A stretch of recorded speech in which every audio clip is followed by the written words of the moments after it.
Hi, I'm Aurora. I'm a knitwear designer, and that is at Aurora, Georgia, on Instagram. I'm really excited to meet Joe. I really want to know what he thinks about being a student, being 21 years old in the fashion industry, his challenges that he's faced, and things that he's excited to overcome.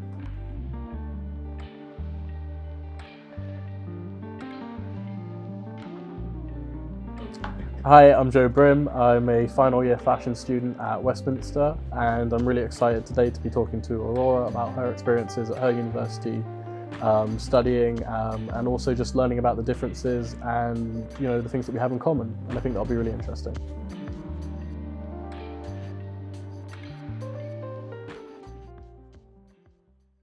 Is it my question? I think it is your question. What made you to decide to start your own brand? Obviously, you said yours has gone on the back foot a bit now, so maybe take us back a bit.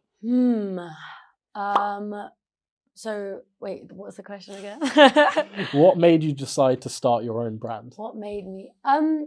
It wasn't really a decision.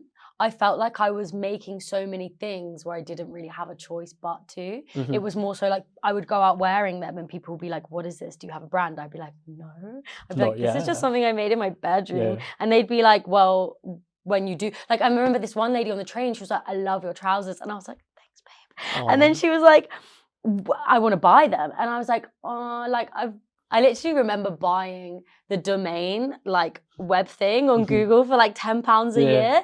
I don't even have a website. Like I found it so hard to set up a website because I was like trying to do everything myself. And I was like, I need to be a website developer. I need to be my own communicator. I need to be a designer. And I need, my mom's telling me to get a job. And I'm just like, whoa, like how are there so many things that I can balance? And I don't even know, like, it was more so I didn't have a choice because I'd be like sending it to my, like, I'm literally sending it to my dad being like, look what I just made. And he'd be like, you need to post this because like, this is, because he's got kind of a business mindset and I just don't have that. I don't know if it's leads from like low self-esteem or just like not wanting it, but it was more so like, okay, like, so I started posting it and it got attention. I didn't actually have Instagram, I had Tumblr.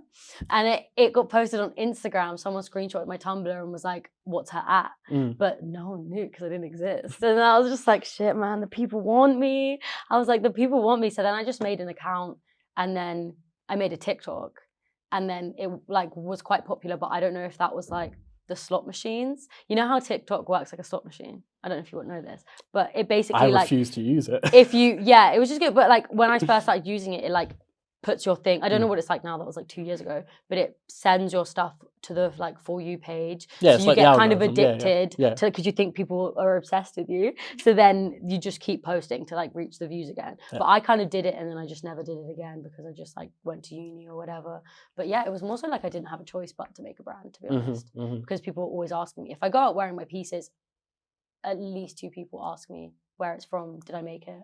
What I find so disheartening about hearing that is no one in my life has ever come up to me and said, really? What are you wearing? How do I buy it? That's never happened. I see. But yours feels very like it works with what you wear. I think people have like, it's very, I don't want to say this, but it's like people can consume it, you know, easily. 100%. It's very commercial. Yeah, that's the one. But also, I think probably I do have like quite a resting bitch face, so I'm not do you think quite as approachable as you. No. Yeah, no. I'm very approachable. I'm just like walking around like, hey. 100%. I never got the stranger danger thing. Oh really? No, like never. I'm very unapproachable. No. I'm like, yeah, my mum would always be like, you need to just like not talk to strangers. I'd be like, why? But that's so nice to me. I'd be like, that's such he told me to get in the van. He literally just told me to get in the van. He has a puppy. I'm there. Like, oh my gosh. I literally almost got separate. We're not going to talk about it, but I almost got scammed into Scientology once. Oh, wow. Like, I'm a scammer's dream. Because I'm just like, yeah. Anyway, separate, sorry. I don't even know how to respond to that. Is it your question? I think it's your question. Is it me? No, okay. You've got to answer what made you start. Oh, sorry. So what made me start my own brand? Oh, yeah, sorry. Yeah, you're sorry. I got too into it. No, initially I wanted my brand literally just to kind of exist as like a portfolio. And I never actually wanted to create my own brand. I know a lot of designers go to university and say like, oh, I want to create my own brand. That's like such a key thing. I was never really like that. I just wanted it to exist as a portfolio. And then I guess you spend longer and longer and longer on it. It becomes more precious to you. You know, I want my brand to exist as lots of things. And we were talking about this a little bit before, but you know, like as kind of blueprints, looking at brands like Dapper Dan and what he's done, and you know, Christopher Rayburn or Bethany Williams or so many people, where the the content and the quality of what they make comes first, and sustainability is just a part of it. Yeah. Because I think so often so many brands lead with sustainability, which in itself is a bullshit word. Because Yeah. you can say sustainability till you're blue in the face, but Yeah. unless you're actually proving those things with Do you data prove and facts. sustainability in your work? Yeah, every piece that I sell has to have a fabric breakdown, basically. Oh, So fun. everything it says is in it. But you know, my work is not sustainable, and anyone who tells you their work is sustainable is lying, because there's no sustainable work. Yeah, I think it's very, very hard for fashion to be sustainable Yeah. or completely sustainable. 100%. Yeah. 100%, and it's not necessarily the jobs of small designers to figure out, you know, Yeah, I combat fast agree. fashion either. Yeah. It's not my job to convince you that Shein is a terrible brand. You know, the evidence is there. Was there a moment for you that kind of switched where you were like, okay, like I want to have my own brand and I want people to buy into what I'm making? Was there like a moment or like something that just Well, I mean, switched? you know, who doesn't want to be famous? You know, who doesn't want to have a brand that you know, people know? You know, again, I think it was talking about before how when I was younger, the brands that I liked because my favorite musicians were wearing them. So So do you want to see your favorite yeah, musicians in exactly your that. And that's, you know, that's such like a feeling of satisfaction. And I'm, you know, obviously at such an early point of that journey. But you know, being able to have some people you like and admire in your clothes is just like a feeling that I can't describe. And also on the other end of it, being able to not supply clothes because you're the only one in control to people you don't like, or people that you don't think align with your brand, you know, is also something that's quite, I guess, empowering. Maybe, I don't know if it's the right word, but you know, like sometimes that's happened too. So I think that's really like having complete control, because I'm a complete control freak. Yeah. So not having to answer to anyone, obviously, you know, that's all great, but I think fundamentally, like having my own brand is. I think anyone having their own brand is a bit of narcissism, isn't it? Like, especially if it's named after you. I guess so. I don't know. But I don't know what I would call it if it wasn't my name.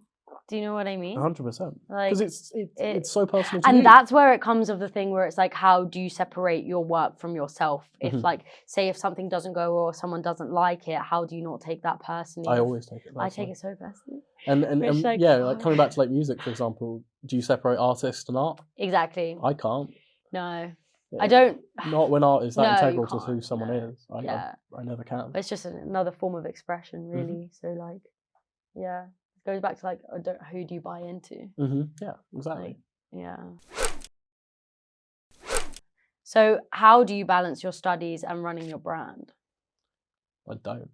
Yeah, doesn't Literally, I exist. don't. Yeah. I would say I focus so much more on making my own, or at least maybe now it's a bit different now that I'm in final year. I find myself kind of putting my foot off the gas a little bit on making my own stuff.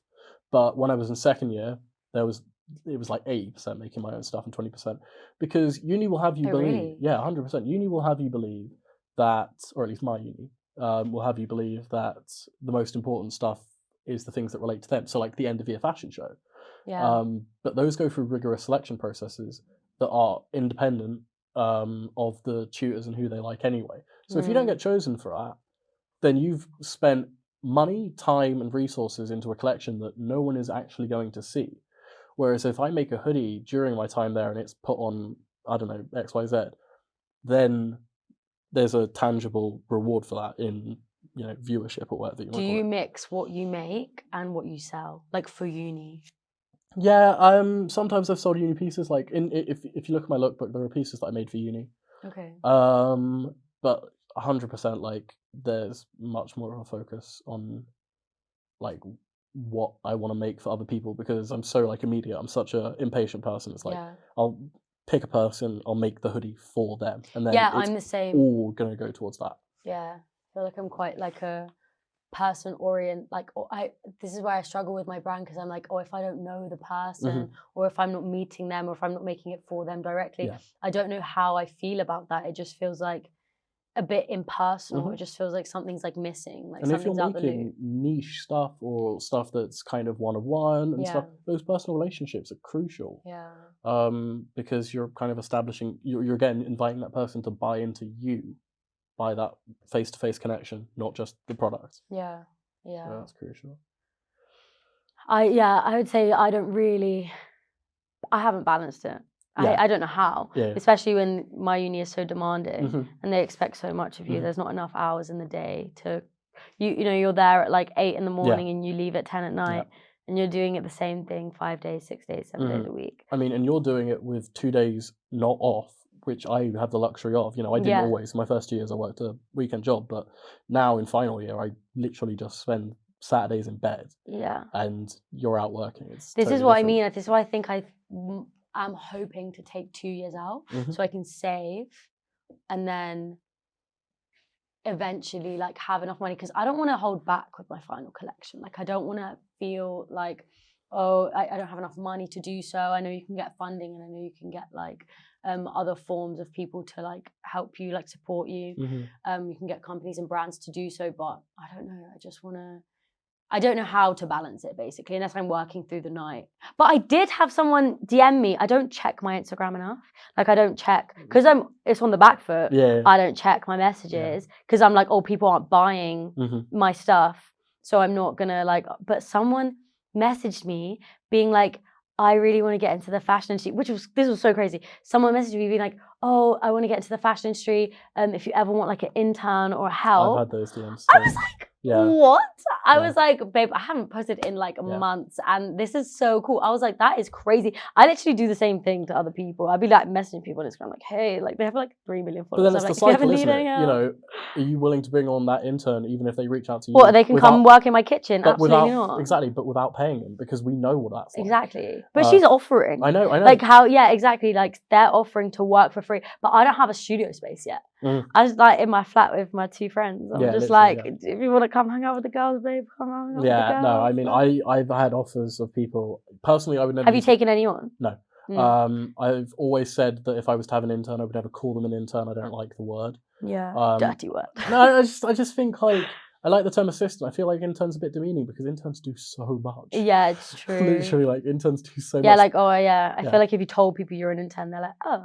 Yeah, it's like, I'm literally running this brand. Yeah, literally, like you go to places, especially small companies where it's like 2 or 3 people. That intern, you might sign on as machinist for that, a machinist intern. More times you're doing marketing and all of these other things, which is great learning experiences. It's not a bad thing. Helping with production. But you really have to respect your interns. And I've been fortunate to be at so many places where I really was respected. And I've also been unfortunate to be at places where I didn't feel respected and left. How did you deal with that? Because that's what people are telling me. Yeah, the quick answer is leave. Yeah. There's no internship that is worth being disrespected. Yeah. No fashion house, no company where you feel, and also it's all very well going to somewhere like Louis Vuitton or Dior or something. Yeah. If you're the coffee boy at Dior, how is that more impressive than being the machinist at a slightly smaller company? Yeah, exactly. Well, you're learning so much. Exactly. Yeah, and that's why names don't mean everything. You know, you can't put too much stock in names. You need to look at people's actual skills. I really hope to find the balance in that year.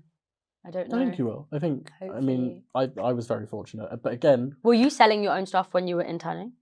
Yeah, and loaning stuff out a lot. And loans. How do you have like a contract? Yes. See. Yeah, they don't tell you to. How like? Yeah, they don't tell you. No one teaches you that. No one teaches you that. No. Do you charge? Depending on the situation, but most of the time, no. Yeah.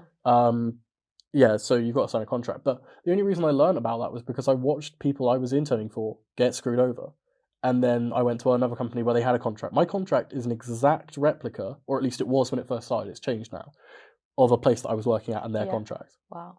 Because literally without it, I've been so fortunate because I've never had those terrifying situations where a stylist has nicked my stuff. Or not even nick it back, but like you get it back and they've washed it in a bad way because they got a stain on it. It's happened to so many of my friends where someone's like washed something and it's just like, this has now messed it up. Like it's all bubbly and Mhm. it's just Yeah, like, I mean, unfortunately, can't because I make imagine. clothes that are a little bit more durable, I suppose, and maybe Yeah. more commercial. Yeah. But yeah, honestly, like I think I've had one bad experience where a stylist returned something a little bit damaged, and I immediately charged them for it. And Did you charge them like the whole No, cost? no, it's just a kind of arbitrary amount. It was more to prove the point that I could. Oh.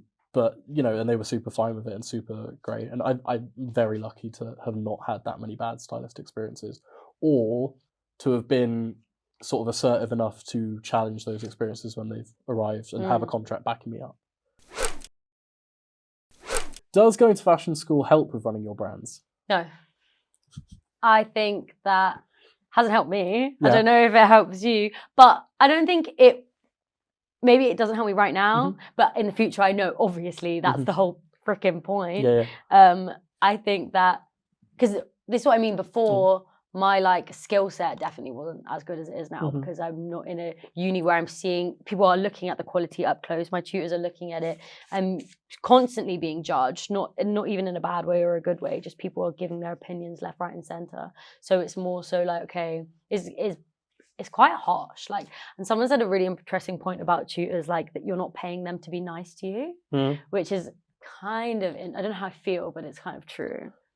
But I think one of the really important things with tutors is you need to understand the value of the advice that you're being given, because not all advice is equal. And often I found the second you start questioning certain tutors, i.e.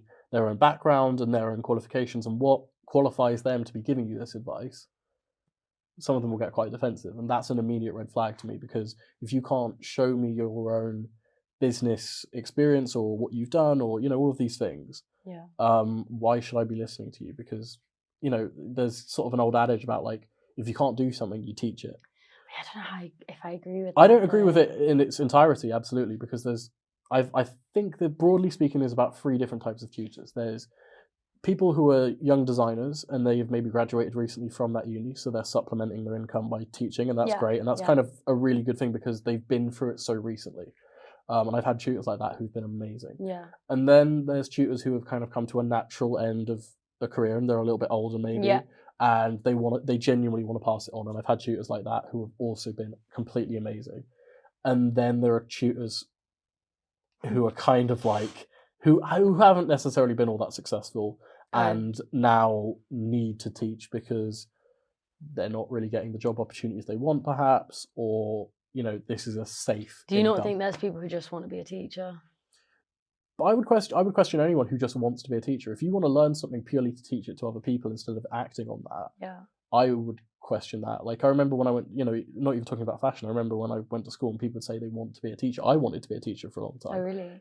But I think that's kind of dumb, because it's like, I don't get it. Like, you're learning all of this skill, a really difficult skill or a really niche skill, but your mission is just to pass it on. So kind of, I don't get it. Yeah, I think I kind of admire the people like who are teachers. Oh, I admire so many of my teachers. Yeah, some of my teachers are just the most amazing people. And one of the reasons I went to my uni was because of the head of menswear there. And my first ever fashion book I read was by a guy called Robert Leach. I ended up going to that uni pretty much because of the facilities, but also because he was a big person there and I trusted his opinion. I still trust his opinion greatly. And I think that was a huge factor. Yeah. In terms of myself and running a brand, I do think uni has really helped. And I didn't think I'd be saying that, and I probably wouldn't be saying that maybe a year ago. Yeah, exactly, which is kind of the position that I'm in. Yeah, but it only comes from seeking out the amazing facilities that we have. We have these great business startup programs and these systems that have taught me so much. I've been able to write my own business plans and things like that with help from facilities within the university, but only because I seeked them out. Yeah. No one ever told me about them. And amazing things like that really shouldn't be hidden, but they are. Yeah, they are. And it's just a case of having the initiative to go out and find them, because I'm seeing people now in final year, for example, who haven't even begun to tap into the amazing facilities we have at uni. That's such a shame. And it is a real shame. And partly it's because maybe they didn't want to, but I think a huge factor is because they didn't know they existed. Yeah, that's definitely true. Because there's an amount of things that some of my friends are doing that I'm just like, where did you do? They're like upstairs, and I was like, oh, like I need to tap in, like for real. And it's just, I think that's also something that's helped me with running a brand, is seeing the amount of like amazing students that are like in the year above me, maybe year below me, same year.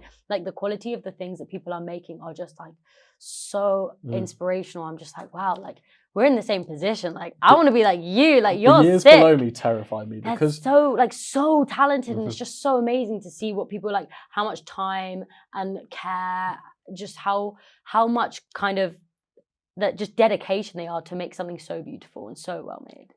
I It's often insane. feel I really think that bitter helps me a lot. because of the COVID year, and I saw what the first years were able to produce in their first year show, Yeah. and the feeling of, well, I mean, first of all, just admiration of what they'd made. Was some of the stuff they'd made was so good, but there's just that feeling of bitterness. It's like I would I have do never think that's peak. would have never had that opportunity to make anything like that. And arguably, I think the skills that some of the first years have right now are better than myself and other final years, because they were in the studio 24/7 learning them from amazing technicians, which I wasn't. Such a shame. It is such a shame. So, do you think that the fashion industry is inclusive? I think it's really difficult for me as, a pretty privileged, generic-looking white guy to come in and tell everyone about what's inclusive and what isn't. From what I've seen, no, I don't think you can make any argument I on, agree. sort of a racial element from, other protected factors or whatever they call it. No, 100% no. I mean, what you were saying earlier, 20% of the people are working class. That doesn't surprise me at all. And it makes the story of people who rise up through that all the more inspiring. But like, it shouldn't be like this.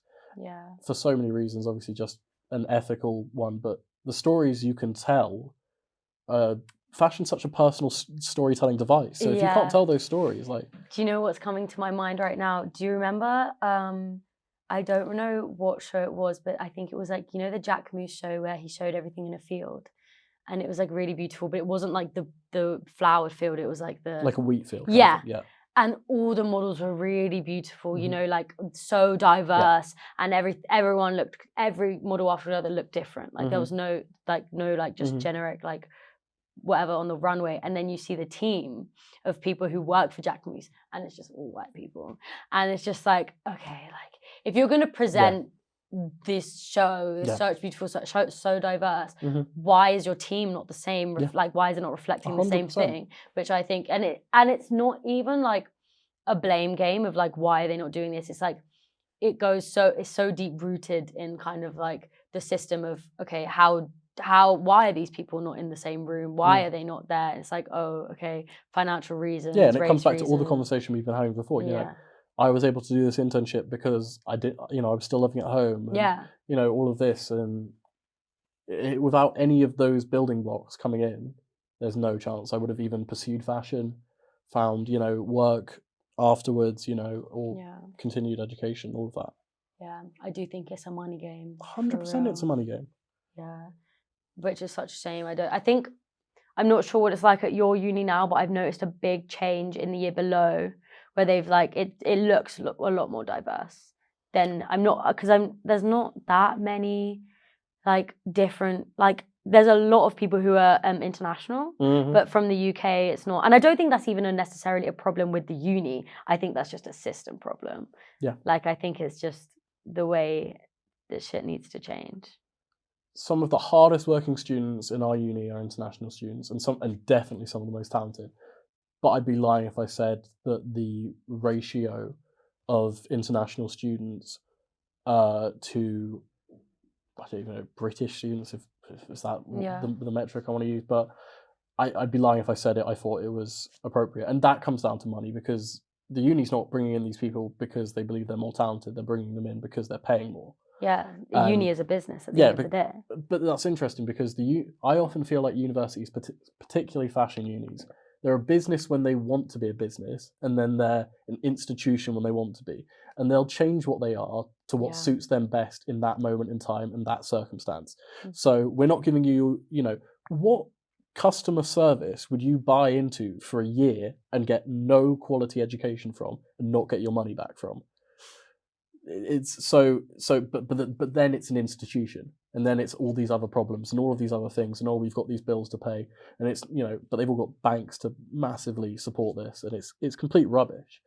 So they're an institution then, but when it's a case of, oh, well, we need to keep all of these students in because otherwise we can't keep the lights on, and that's why you haven't got the desk space that we lied to you and told you were going to get when you applied here. Well, we're a business. You've got to be logical here. So it's they'll switch what they are so often. At least I feel like that with Westminster. I don't know if you feel like that about CSM or UAL at large, maybe. I think UAL. Yeah. Totally, for sure. But I don't know. I think it's just quite a complex topic that I don't really know. I think if I'm angry, I'm going to tell you a different story. But now, because I'm chilling, I'm like, I like my university. My tutors are cool. I got good feedback. I'm like, no, it's good. But if like the second that I get like slightly annoyed, I'm like, this place is an institution who doesn't care about people, like blah blah blah blah blah. But I don't think any university truly cares about people. Like that's the thing that worried me when I first was going to uni. I was like, they don't care about me. No, it's a business. And that's not to say there aren't people in it that care. I mean, the vice chancellor, for example, at Westminster, this guy seems to know everyone by name. Really? This guy is incredible. I see him all the time. That's so he's always so personable, knows all the staff members' names, and will sit with anyone and talk to them. But like often there's other members above that, or you get sort of these general newsletters, and they just feel so impersonal. I do think that the fashion, the person who runs the fashion course at CSM is really amazing. She's really involved, and I think people appreciate that because it doesn't feel like a faraway figure that people can't connect with. Like you can go into her office and speak to her, which is something that you want. That's so important because that's something I've been critical of in the past of university staff members. For the first one, I mean, obviously COVID year, but even in the second year, it was very difficult to find certain higher up members of the team at Westminster. And it just makes you appreciate the people that are so immediately available, like technicians. Yeah. Because they don't have offices most of the time. Yeah. No. So their offices are sewing machines, so you can always find them. And that just strengthens that sort of admiration, really. Yeah, it's true. If you could make one change to the fashion industry, what would it be, Joe? Again, I think it's really difficult because I can't speak to the common problems that people have. Really, I'm not. Pay interns. Pay interns. Pay interns. That's the one thing that I would do. But it's really easy for us to say pay interns. Most times they don't have the money to pay interns. Like lots of these. Lots of companies really don't have the money to pay interns. But then make money. But exactly. But then, so what are the systems supporting these? Like apprenticeship schemes are subsidised partly by the government. So. Oh really? Yeah. So I didn't know that. So it's all very well coming and saying pay interns, but like, what are the practical government-backed schemes we can implement to do that? And we have seen some of that come in recently. So for example, there was a period a while ago where I was seeing endless amounts of internship advertisements or company starting positions for graduates that were almost entirely government subsidized. Do they? Yeah. So what does that mean? Like, if I was to do my internship next year, I could get government subsidy? Well, it would mean that you were getting paid a wage, but that wage wasn't coming from the company; it was coming from the government. That's what I thought happens in Europe, like in Paris. But I don't know. That's what people were telling me. And like they had Erasmus, but they don't have. It's like what's Erasmus? Scheme.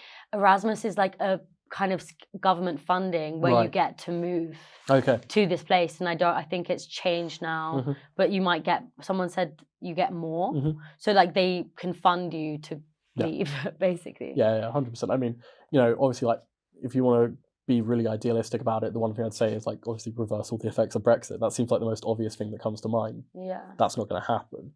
But no one can make a case at this point. I mean, the fashion industry has been an industry really affected by it, but so many other industries too. And also thinking about it, I'm like, pay interns, but I'm like, are these people who are actually making the clothes that are being sold? Like, like, in the factories, like not anywhere in the West, in the East, like are people.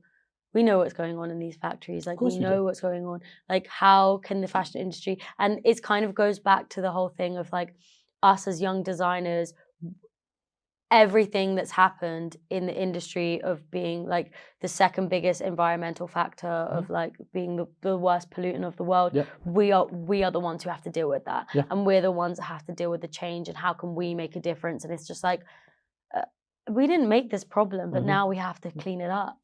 And if I could, I would, but I just want to make cute little clothes for my cute little girls. Like, so I think that we have to think about these changes, you know? I think fashion's a really interesting industry in the fact that new people coming through are being tasked with fixing the problems of people before them. And I don't see that as much in other industries. And I mean, fashion's such a horrible polluter, but... What's the biggest one other than fashion? Aviation. Is it? Yeah. Is it? I think so. Oh. I don't know why. I didn't think it was that. Like, I don't know how cars is less, but I guess it is. Yeah, but... That's terrifying when you think about it, though. Yeah. Because, like, cars serve a functional purpose, and clothes most of the time don't. Well, I mean, obviously, like, you wear clothes, but you don't need, you know, print and all of these sorts of things. Yeah. It's not a functional purpose. So that's kind of terrifying. Yeah. There's a lot that I would change. So yeah, there's so many things. I could make one change. Yeah, coming back to like workers' rights and stuff like that, it's a huge problem. And I think as we were saying, like I wouldn't want anyone to work for, like I wouldn't call them an intern, let alone not pay someone, let alone like have a factory somewhere in the middle of like Indonesia where no one's getting any rights. Yeah, I wouldn't take on an intern if I couldn't pay them. Yeah. But also because of the niche that my business is currently occupying, I'd never get anything made in a factory anyway. Yeah, so, same. I think that's naturally more sustainable though, isn't it? So yeah, I think we've got to strive to be more sustainable. I don't think we need to strive to be sustainable because I think it's an unattainable goal. You know, it's just don't fuck up the planet, or try and fuck up the planet less than it already is. I think it's also about like appreciate like the kind of idea of, oh, I'm going to buy this because it's cheap and then I'll just wear it a few times and throw it away. Yeah, of course. It's like, oh no, I'm going to buy this piece, treasure it, give it to my children in the future, or like, I don't know, just keep things forever and cherish them. Yeah, which only happens through quality made clothing, not fast fashion, which is like so crucial. Yeah. And so just striving for good quality in everything that you make, and, you know, durability, and just all of those factors, I think is crucial. After having this conversation, what advice would you give to each other that you think would help you be successful in your fashion careers? What would you give me as your advice? What advice would I give you? That's so interesting. I think don't be afraid to make something that isn't commercial. It'd have to be, because that's the whole reason why I get complimented on the things that I make, and people want to tap in and they want to know where it is because they've never really seen it before. I think like just more. I don't know what you've made. I know that you've made this beautiful hooded jacket, but I think like this texture is really interesting. So like I would just do more of that. You know? Yeah, I think that's totally fair. I think, you know, like for example, I'm working now on my final collection and stuff, and you know, I'm doing things that I've never done before, but I'm also doing things that I know I won't be replicating. Yeah. And they will be showpieces. So I think I think that's totally fair.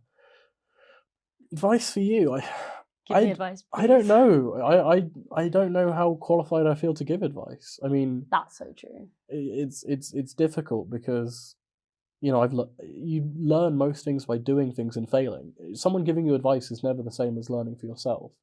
So, I mean, I guess most of the advice I would do is coming down to business. Like we were talking before about how much you think your stuff's worth, and maybe that coming from like a self-esteem issue. Are you confident in your price? Yeah, 100%. No, I don't know. So it's very the advice can't be more confident. That's terrible advice. But like just believe in yourself. Yeah, but you know your worth, I think, is a better way of phrasing it, because know the value of your time.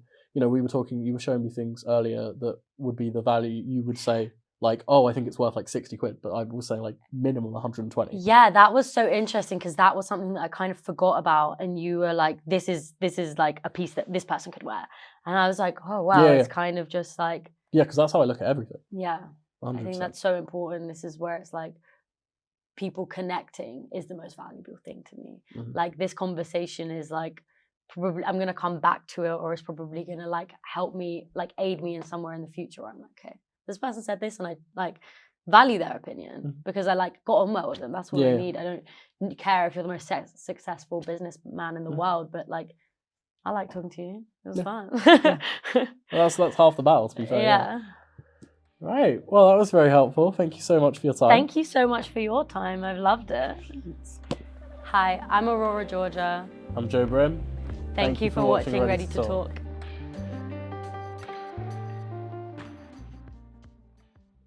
I feel like it's like fashion industry is constantly just like, I feel like they almost purposely tell you, no, start from the bottom, which of course everyone does.